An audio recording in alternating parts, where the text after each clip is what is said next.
Buenas, soy Vicente Silvestre y esto es Casa de Tinieblas.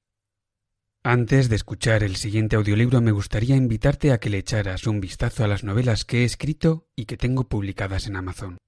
Son varias, pero te recomiendo La Hora Muerta, que es el primer libro de la trilogía Crónicas del Homo Mortem. Si quieres saber más, encontrarás unos enlaces a los libros en las notas de texto del programa. Y ya, sin más demora, te dejo con el siguiente audiolibro.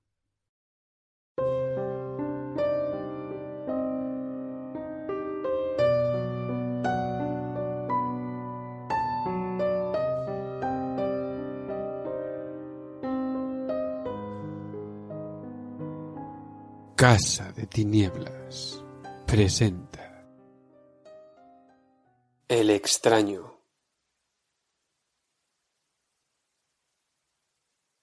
Desdichado aquel, cuyos recuerdos de niñez solo le traen miedo y tristeza. Desventurado aquel, que solo evoca horas solitarias, en cámaras inmensas y oscuras de pardos cortinajes e hileras interminables de libros vetustos, o vigilias sobrecogidas en sombrías espesuras de árboles gigantescos, cubiertos de enredaderas, cuyas ramas retorcidas se mecen en silencio muy arriba. Esa es la suerte que los dioses me asignaron a mí, el ofuscado, el frustrado, el quebrantado, el vacío.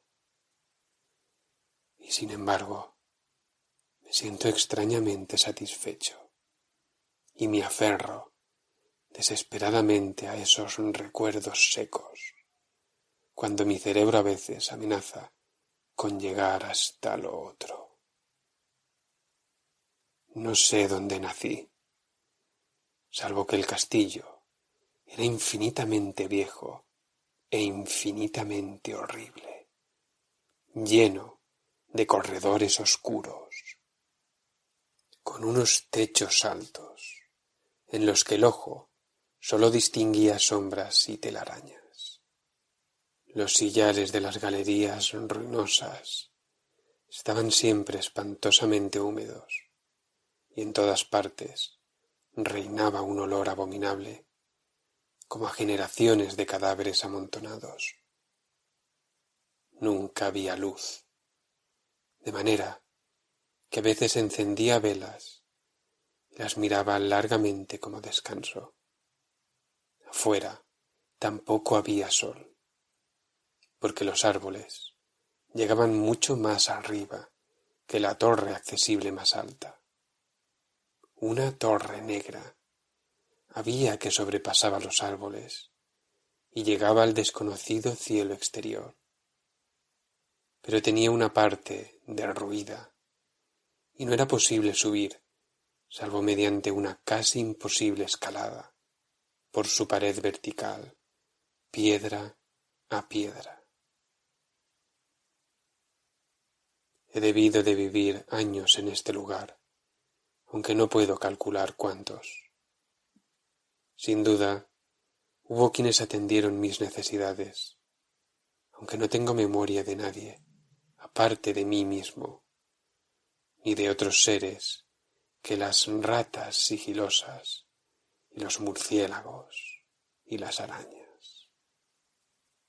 Creo que quienes cuidaron de mí debieron de ser asombrosamente viejos, porque mi primera noción de una persona viva era como yo, aunque contrahecha, consumida y deteriorada como el castillo.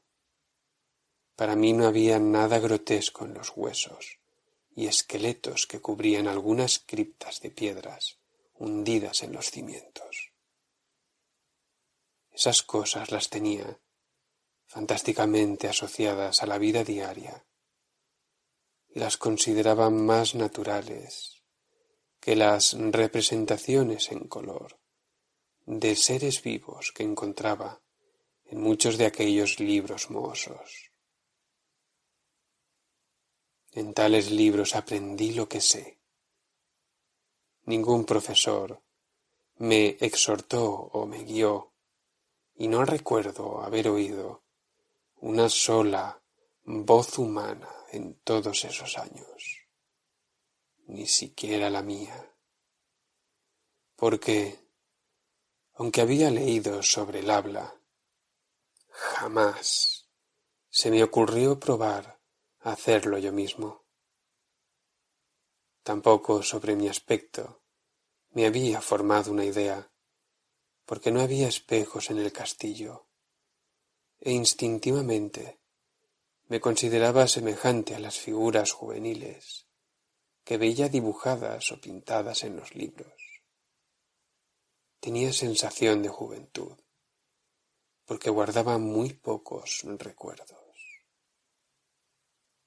Fuera, al otro lado del foso pútrido, y bajo los árboles mudos y oscuros, me tumbaba a menudo a soñar durante horas sobre lo que leía en los libros, y, anhelante, me representaba a mí mismo en medio de alegres multitudes, en el mundo soleado, de más allá del bosque interminable.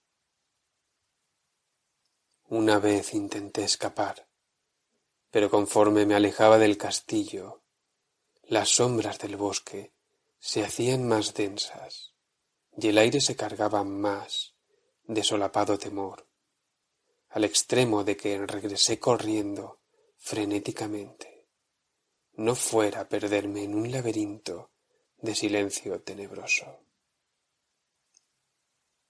Así, durante interminables crepúsculos, soñaba y esperaba, aunque no sabía qué. Luego, en la sombría soledad, mis ansias de luz aumentaron a tal punto que ya no tenía sosiego, y alzaba las manos suplicantes hacia la torre negra y ruinosa que sobrepasaba el bosque y llegaba al cielo desconocido. Y finalmente resolví escalar esa torre, aun a riesgo de caer, ya que era preferible contemplar el cielo y perecer, a vivir sin haber visto el día jamás. En el húmedo crepúsculo subí los viejos y gastados peldaños de piedra hasta que llegué al nivel donde terminaban, y desde allí continué, agarrándome peligrosamente a pequeños asideros que conducían arriba. Espantoso y terrible era aquel cilindro de piedra de escalones perdidos. Negro, ruinoso y siniestro, con multitud de asustados murciélagos de alas silenciosas. Pero más espantosa y terrible era la lentitud con que progresaba, porque por mucho que subía, no disminuía la oscuridad de arriba, y un frío distinto, como de moho espectral y venerable, me asaltaba.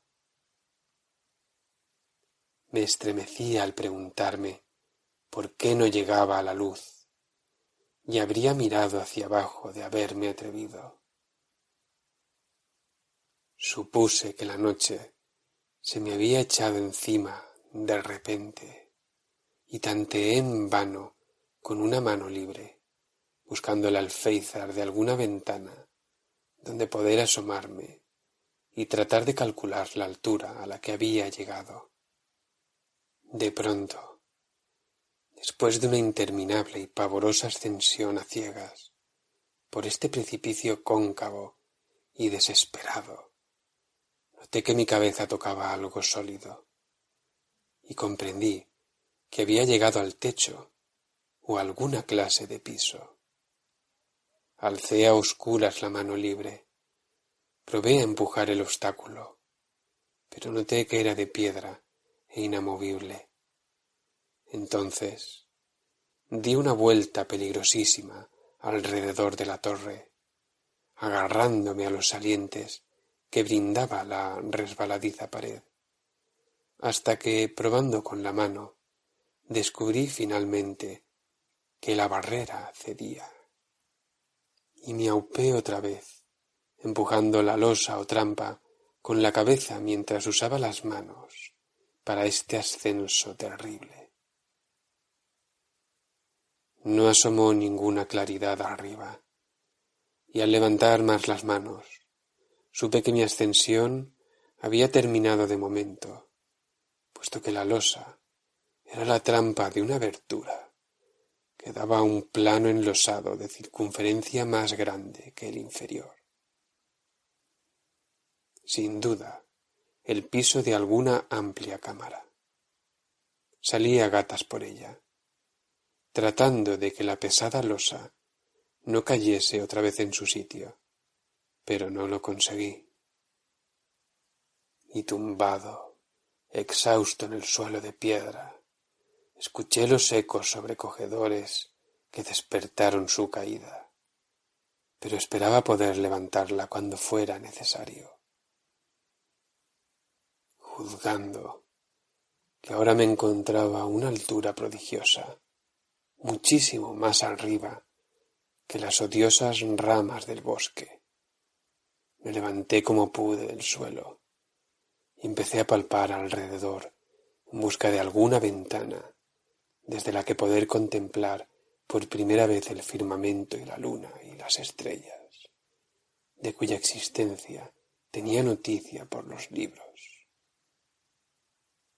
Pero me sentí defraudado en una y otra dirección, ya que lo único que encontré fueron extensas estanterías de mármol, ocupadas por cajas alargadas de inquietante tamaño.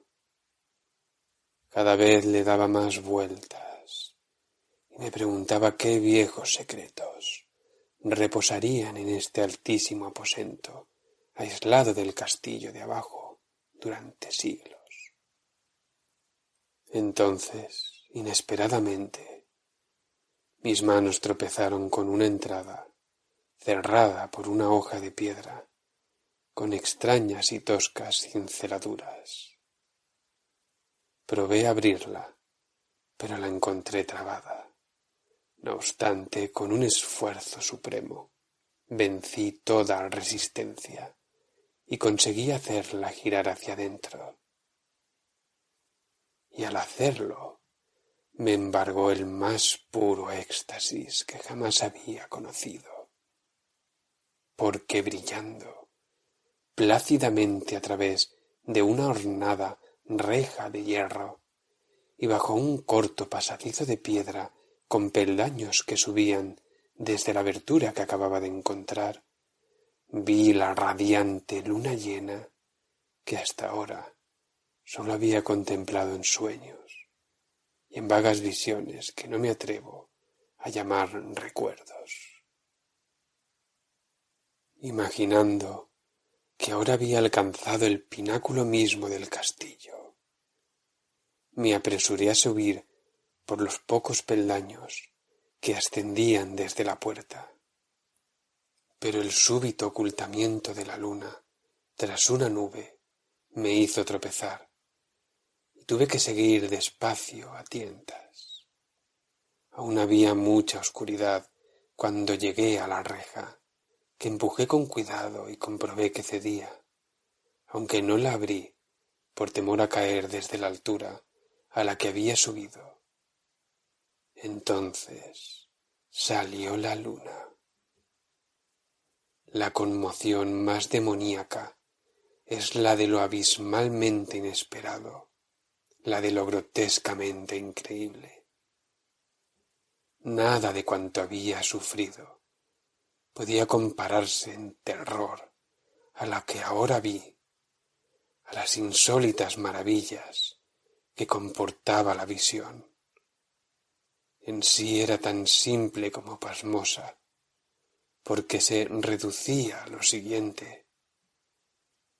En vez de un panorama de copas de árboles visto desde una altura de vértigo, a mi alrededor se extendía al nivel de la cancela nada menos que el suelo firme y plano, sembrado de losas y columnas de mármol, a la sombra de una antigua iglesia de piedra, cuyo ruinoso campanario brillaba espectralmente a la luz de la luna.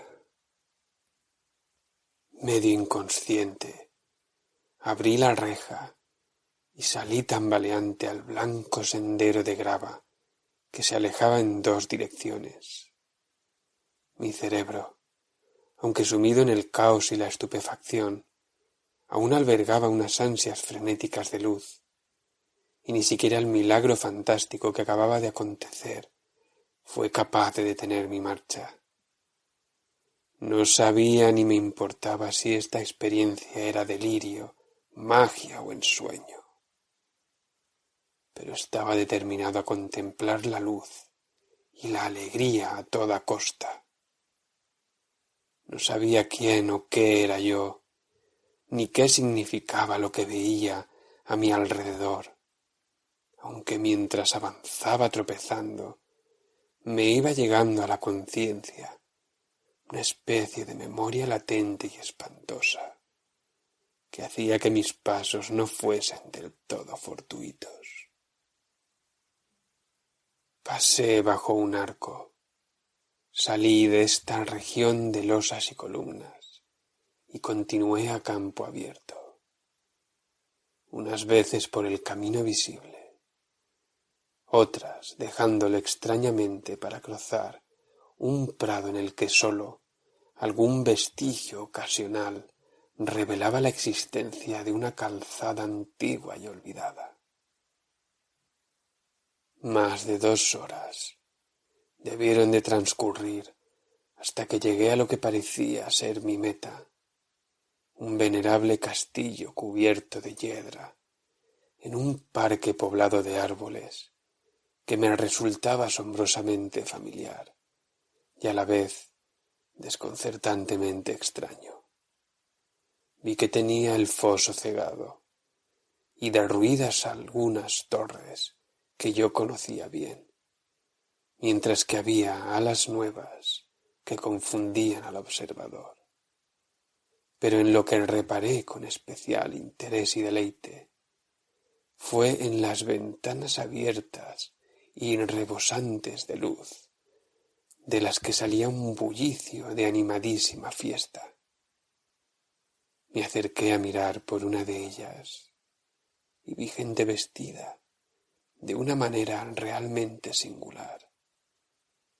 Se divertían y hablaban con animación.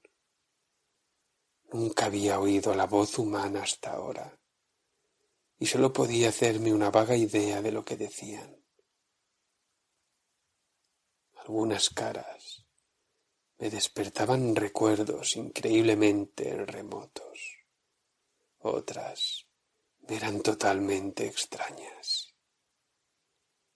Acto seguido entré por la ventana bajo el salón deslumbrante, y al hacerlo pasé de mi instante luminoso de esperanza a la más negra y desesperada comprensión. La pesadilla iba a suceder con rapidez, porque tan pronto como entré yo, se produjo uno de los espectáculos más terribles que habría podido imaginar.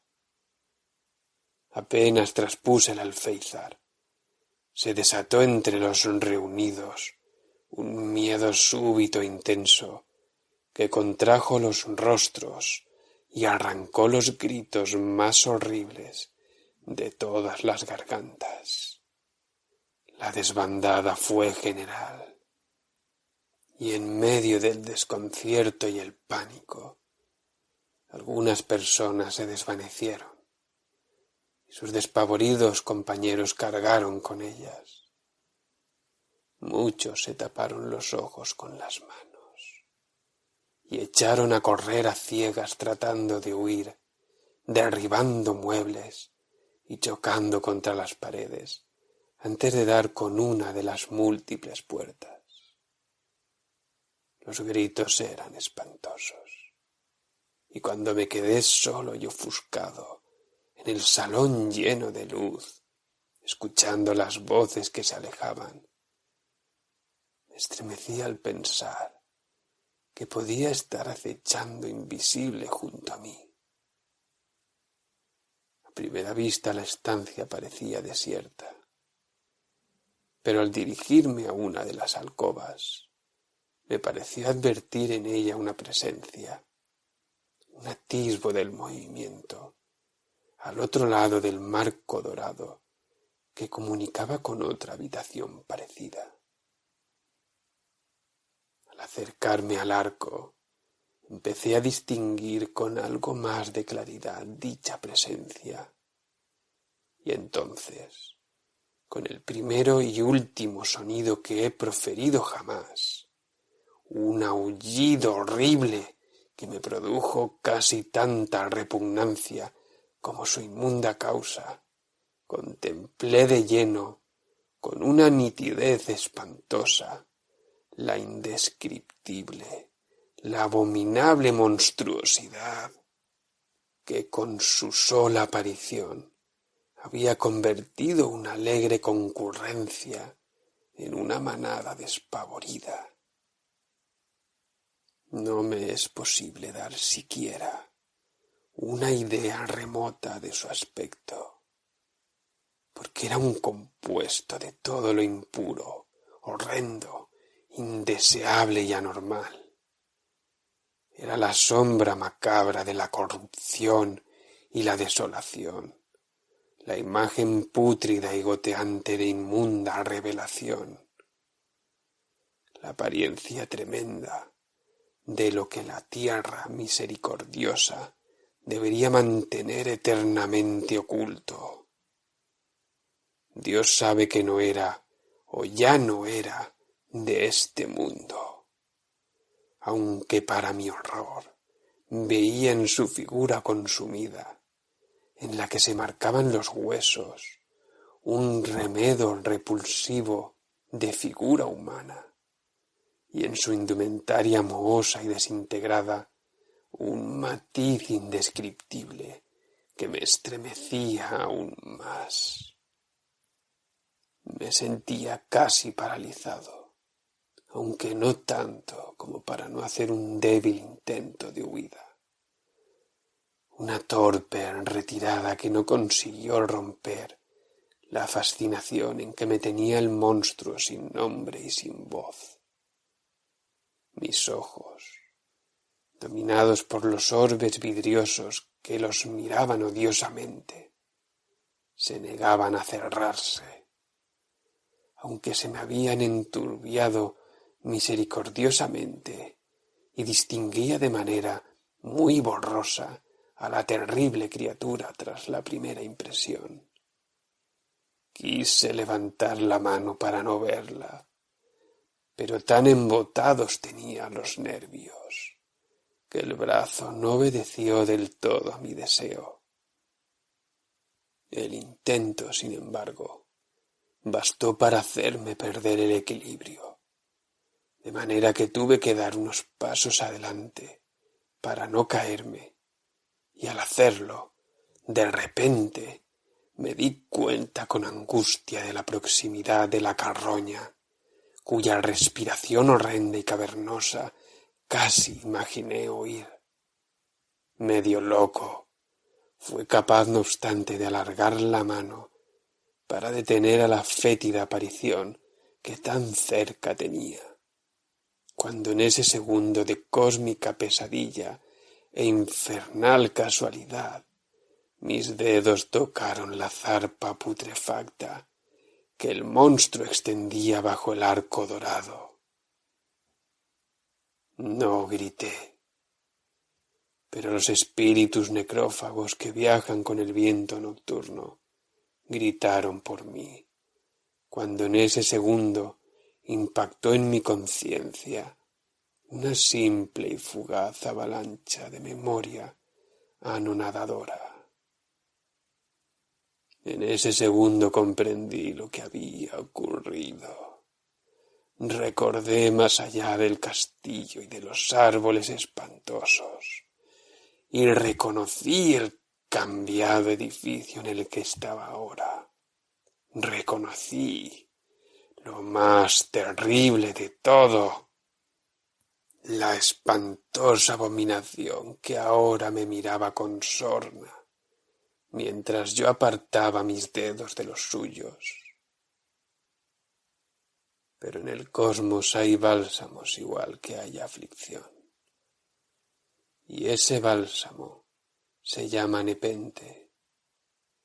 En el supremo horror de ese segundo, olvidé que me había horrorizado, y el borbotón de negros recuerdos se desvaneció en un caos de imágenes refractadas.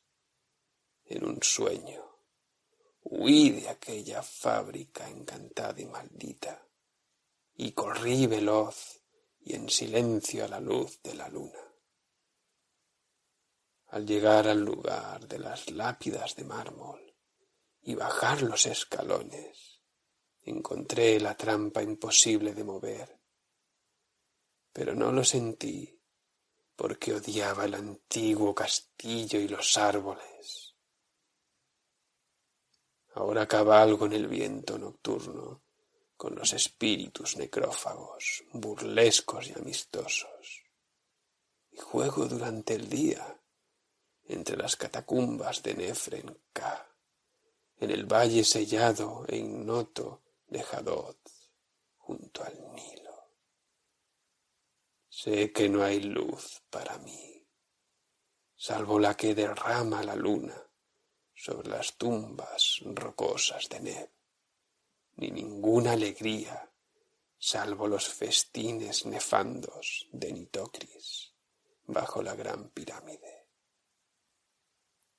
Sin embargo, inmerso en este nuevo desenfreno y esta nueva libertad, casi agradezco la amargura del extrañamiento, porque aunque el nepente me ha calmado, sé que soy un extraño, un intruso en este siglo, y entre los que aún son hombres. Lo sé desde el momento en que alargué los dedos hacia la abominación del interior del gran marco dorado. Tendí los dedos y toqué la fría y tersa superficie de cristal azogado.